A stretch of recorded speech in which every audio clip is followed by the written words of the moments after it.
Hey mamas, welcome to my channel. If you're new here, welcome. I'm so happy to have you.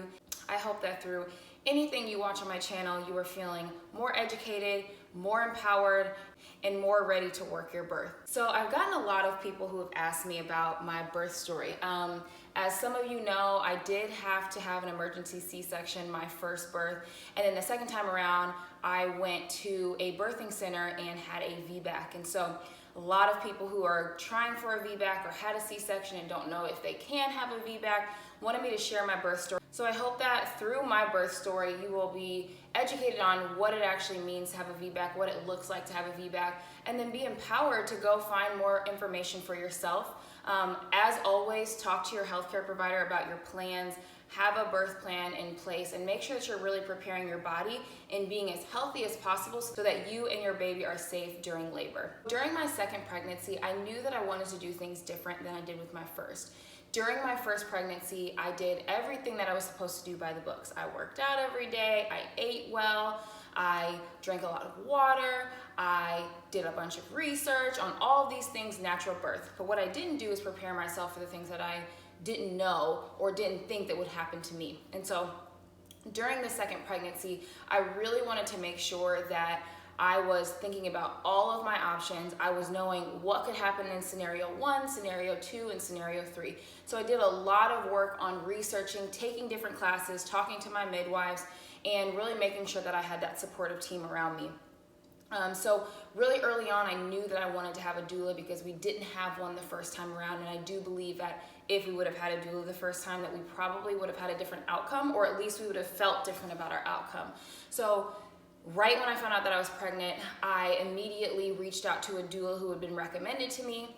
We sat down with her, interviewed her, and it felt like a match made in heaven immediately. And so we hired her on right away. Then we found our birth center and we fell in love with that right away. They were so helpful, so supportive, and their Vbac rate was actually really great. So if you are thinking about having a Vbac and you want to go the birth center route, or even you want to go to a hospital, it's really important that you talk to your midwife or you talk to your healthcare provider about what their Vbac rate is. The birthing center that we went to had a great Vbac rate, and so I trusted that they knew what they were doing when I would go into their care. So fast forward to my birth story. Time was coming closer to actually my due date, and because my baby was growing a little bit faster than expected, I anticipated that I would deliver early. I delivered my son at 37 weeks and 5 days, so in my mind I thought I'm probably going to deliver around this time because my baby's growing pretty fast.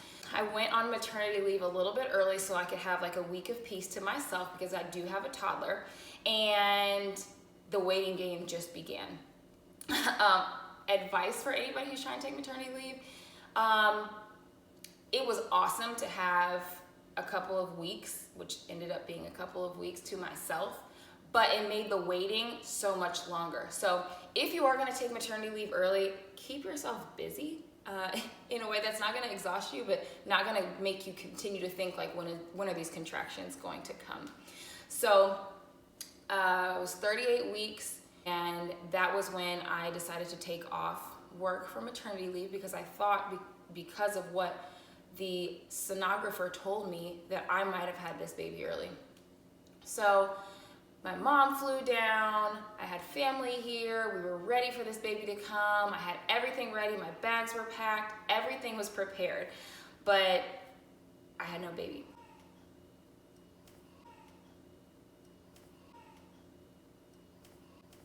And there's my daughter. Okay, so we have a visitor now. You gonna talk to him? Yeah, mommy talk? Okay, so 38 weeks came around, had my appointment, and at that point I had taken off for maternity leave. Yes, I did. I took off maternity leave because I wanted to have like a week to myself. I thought I was gonna come around 39, 40 weeks. 40 weeks rolls around, I'm still pregnant. And at this point I'm like, what is going on? I'm walking, I'm squatting, I am doing all the natural things to kind of induce my labor, but clearly she was not ready to come out. So we're at 40 weeks. And I'm talking to my doula and I'm talking to my midwives, and I'm like, guys, what is going on? I need this baby to come up out of here because I don't know if I can last any longer. It's like when you get to that 40-week mark or even close to that 40-week mark, and you're like, I really feel like I'm gonna be pregnant forever. Forever. Yeah, that's how I felt. I really felt like I was gonna be pregnant forever, like this was gonna be my life, and I was just gonna be rolling onto my side every single night and struggling to get out of bed every single day and uncomfortable sleeping every night. For some reason, like hormones for me just put these crazy thoughts in my head.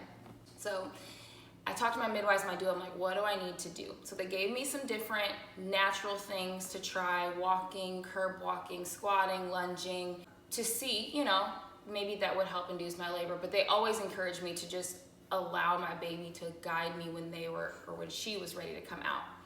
So 40 weeks and like 5 days rolls around, 5 or 6 days rolls around. And I'm like, this is not gonna work, because if I make it to 41 weeks, they're gonna induce me. And I don't want that to happen, because I've already experienced what an induction feels like, and I don't wanna do that again. Even though it would have been different, I just didn't wanna go that route again. And I didn't do any of the things like castor oil because I knew the risks involved with it. So I tried to do as much natural stuff as I could. 40 weeks and 5 days rolls around, and we drop my son off at school. Mind you, I'm still on maternity leave, so I'm really not doing anything but trying to walk through IKEA as many times as I can to get some labor contractions going. Yes, you just didn't want to come out, did you?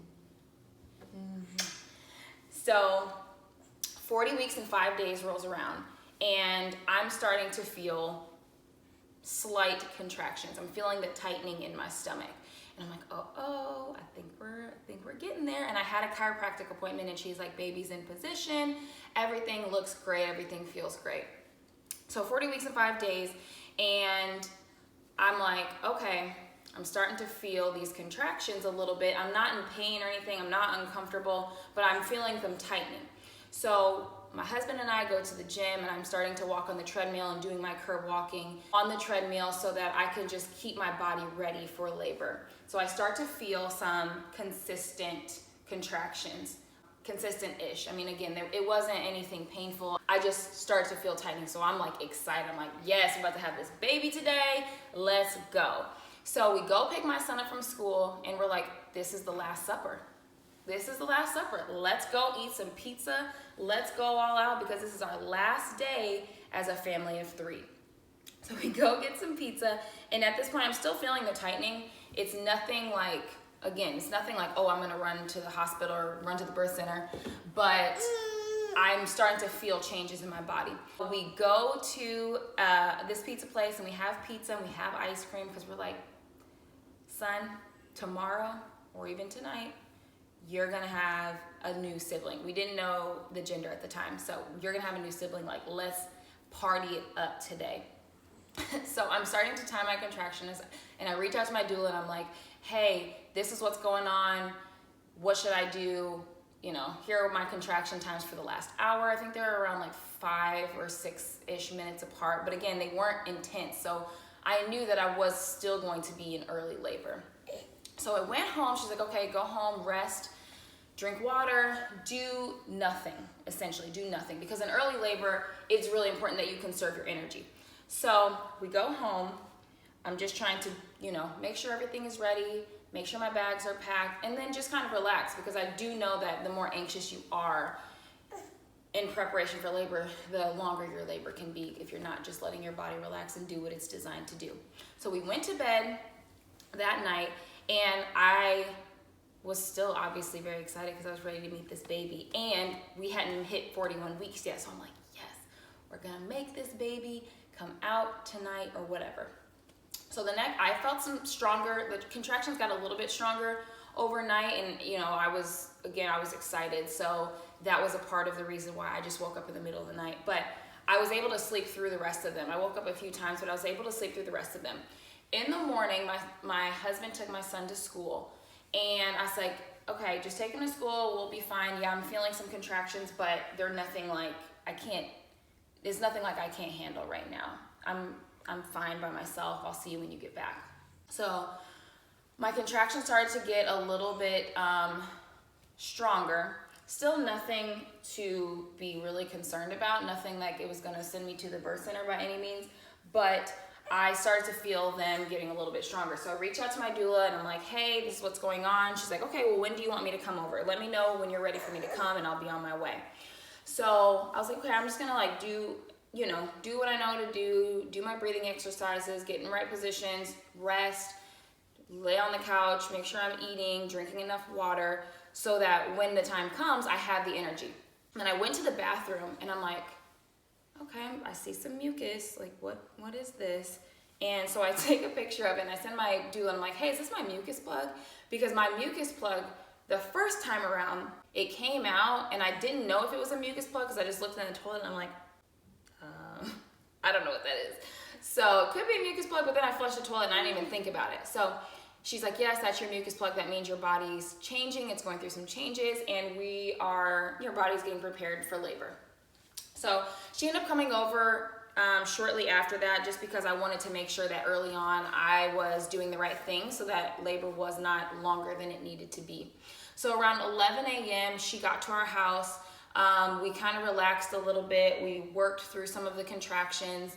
Again, they were very light. They were not anything that I could not talk through. And I still had this like excitement going on. So her being here just made it all that more exciting. While she was here, we ended up going for a few walks it was like the perfect day outside. So we went for a walk, did some curb walking through contractions so that my baby would be able to descend into my pelvis and I'd be able to work with my contractions instead of just stopping and not doing anything. So we did a lot of curb walking, did a lot of lunges, did a lot of squats. And then it was around like 3 or 3:30 and things started to pick up a little bit. I was a little bit nauseous, so I did throw up a few times, but it wasn't like out of it. I just was feeling nauseous. I couldn't really eat too much, so I ate what I could. Ate some oatmeal, ate some, I think, pretzels or something, drank some water, and really did the minimum, essentially. I did some lunges, and like I said, I did lunges, we did squats. Yeah, do you remember? When Mommy was doing that? So we did some lunges and some squats. Oh yeah, you remember, that's why you always move. We're doing a lot of movements and resting a lot because again, we were not in active labor yet and we had not even left the house for the birth center. I loved this time being able to labor at home because I just was so comfortable in my own space and it didn't feel like I was having to be rushed and it didn't feel like, anything had to happen other than what my body was telling me to do. So that was amazing. Around 3:30ish was when we were supposed to be like picking our son up from school. They were able to keep him there for a little bit longer, which thank God, because I know myself and I know that if I would have had my son's energy and me trying to like stay calm around him, it might have impacted my labor. So we ended up getting to the birth center because contractions started picking up. I think we were at about 5 minutes apart at that point. And so we're like, okay, we're probably transitioning into active labor. Let's head to the birth center. And I was GBS positive. So I had to get an IV early on just to ensure the safety of my baby so that my GBS would not pass along to her. And I had to be there, I think 4 hours before I would potentially deliver. And so we had to go probably much earlier than I normally would if I didn't have GBS, just to make sure that the IV was in my bloodstream. Get to the birth center around 5:30. The ride there was fun. When you have contractions and you are in a car and you live in a city whose roads are not smooth, it's not a fun ride. So if that is you, I had a pillow in my car, which helped the bumping in the roads or the dips in the roads not feel so bad. So if you have a pillow in the car, or just keep a pillow in the car for both when you leave the hospital or birth center and when you go to the hospital or birth center, because it provides a little bit of extra padding because you may be sore down there afterwards. So we get to the birth center, get my IV, things are going well. We wanted to, again, always work with our contractions. So we did go for a walk. There's a park next door. So we went for a walk. We did some lunging throughout it. And I just remember being so excited. And I think all that adrenaline just gave me more energy to get through all of the contractions because, I just felt so supported and I felt so you know, I felt so loved, and I just felt like everybody was being so patient, and I feel like I probably wanted to speed things up more than they did, and that was just such a change for me, because the first time around I felt very rushed, and I felt like I was taking too long, and that's why I ended up having an emergency C-section the first time around, because, you know, I guess there was a failure to progress, or fetal distress, so many different things that I was told. So I do think that this time around, just being in a relaxed and comfortable environment with people who were patient and weren't pushing me and were saying, okay, are you ready to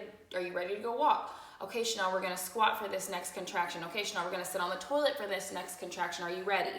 And allowing me and empowering me to make the decisions that were gonna be best for my body and my baby. And I just felt, like I said, I felt so free and so relaxed, because normally I'd be like self-conscious of like, okay, I'm going through a contraction, I'm moaning through this contraction, or I'm doing, you know, people who are driving by are like, what are they gonna think? And I just didn't even care. I felt like, this is what I have to do to get my baby out. Like, you should be cheering for me. Like, I need your celebration, I need your praise, I need your applause, I need your support. And I had that from my birth team and my husband, and that literally meant so much more to me than like what somebody else thought. My son was there at this point. One of our family members brought him from school. He was playing at the park with one of our family members, and I was really hoping that he would be able to be there for the birth, because we thought we were getting close. It was about 8 o'clock at that point. So we got into the tub, tried to push a few times, and at that point I knew like the baby was not ready to be pushed out. And that was weird, because I'd never pushed a baby out before, so I'm like, how do I know when I'm supposed to be pushing? I knew when I was pushing that first time that it didn't feel right. It didn't feel like I was supposed to be pushing at that point. The tub was so relaxing. It really helped me get through some of those contractions. And again, I wasn't in pain. There was discomfort, there was intensity, but I wasn't in pain. And the tub helped curb some of that discomfort, but it did also slow down my contractions. So I realized at that point, while I was relaxed, my contractions were slowing down a little bit, and I didn't want that to happen because I was trying to meet my baby. So we got out of the tub, did some more movements. We did some things with the peanut ball. We did some things with the birth ball. We did some more squatting. We did rest in the bed for a little bit, just because I couldn't run out of energy because I wasn't ready to push yet. We were doing that for a few more hours. My son ended up having to go home, which I was sad because I wanted him to be there, but he needed to get some rest.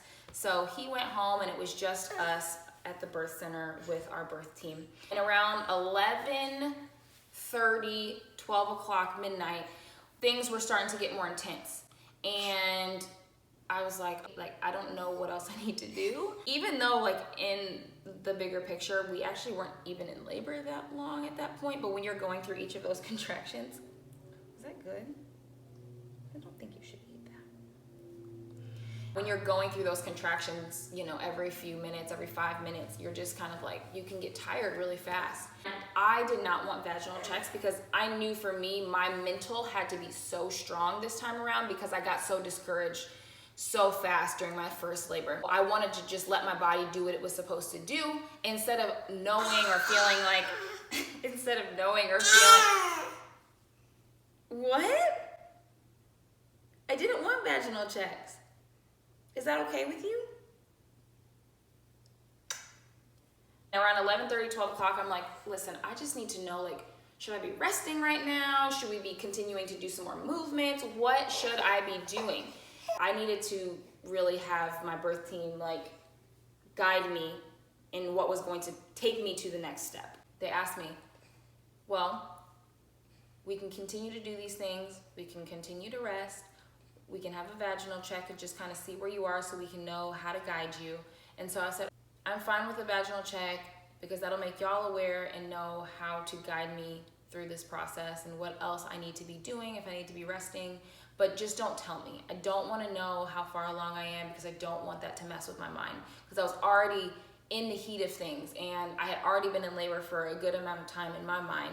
And so I said, it's fine for you to do vaginal check, just don't tell me. Just tell me what to do, but don't give me a number. And so they talked about it, and then my doula came back out. We did some things with a peanut ball. We rested a little bit. I remember sleeping in between contractions, which is crazy to say because you're like, things are intense. Like, things were intense at that point. That's why I was like, what needs to happen?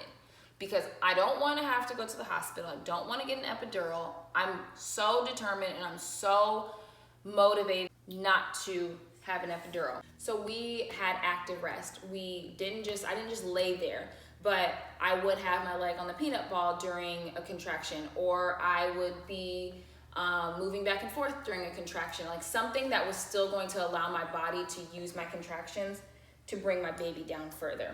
Things started to pick up and it started to get really intense. And I was like, I feel like I'm gonna give up. I just don't know if I can do this anymore. And I thought about getting back in the tub, but then I knew I didn't want to slow my labor down, but I knew that the water would help me relax. So I was like, can I go get in the shower? Like, can I have this water hit my back? And I just remember going into the shower by myself and just praying. I mean, I was like in this intense phase where I'm like, I don't know if I'm gonna be able to do this. I don't know. I knew that I wanted to, but then when things started to get intense, I was like, I don't know if I'm gonna actually be able to do this. Like, it was a good thought, and I prepared myself. I prepared my mind. I prepared my body. At least I thought I did. But I'm like, I just don't know how I'm gonna get through this, because it was intense. Again, it wasn't painful. It was just super intense. And I just remember being in the shower and just feeling like the presence of God just like shower over me, literally. I just remember talking to God, and it was like one of those surreal moments for me where I was like, God, I just need your supernatural strength. I don't have any more strength. I don't have any more left in me, and I need you to take over at this point. And I just remember getting that affirmation and feeling like a sense of peace and then a sense of renewed strength through this process that I'd never really experienced before. And so I just remember like getting out of the shower and being like, okay, I got this. I got to recharge and I'm ready to go. And so we got back in the bed. We rested a little bit more. You know, I fell asleep through some contractions. And that 2 or 3 minutes of sleep felt like 10 or 15 minutes. And then contractions started to really pick up again. And that's when I knew that I was in transition, because things were intense. And if you don't know, transition is the most intense part of labor. And that's when your contractions are longer, they're more intense, and they come back to back a lot quicker. But that means that you're right around the corner from pushing.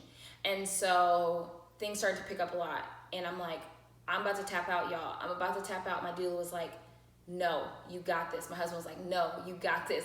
We are almost there. Keep going. I was nervous. I was excited at the same time, but then I was also like trying to stick with this strength that I had just gotten out of the shower with, and figuring out like, am I going to be able to make this? And so again, I'm in the bed at this point and we're laboring through, and she's like, keep going. You got this. Just breathe, you know, rubbing my back, doing hip squeezes, things that were going to help me, comfort measures that were going to help me during labor. And so at that point, I had gotten on hands and knees because that was just what was comfortable for me at that point. And I knew, because I had taken so many classes and because my doula had educated me, that when my water breaks, I'm probably around that 8 or 9 centimeter mark, and baby's about to come soon. So my water broke, and I just felt myself get this like sense of peace. I felt myself get this sense of like strength again, because I knew mentally I was almost there. And so my water broke, and then within, I don't know, maybe 10, 15 minutes, I was pushing. I pushed for 10 minutes and our baby was out. It was the most surreal thing I've ever experienced. And if you are interested in having a Vbac, I highly recommend finding a healthcare provider that is supportive for you and will make your wishes come true.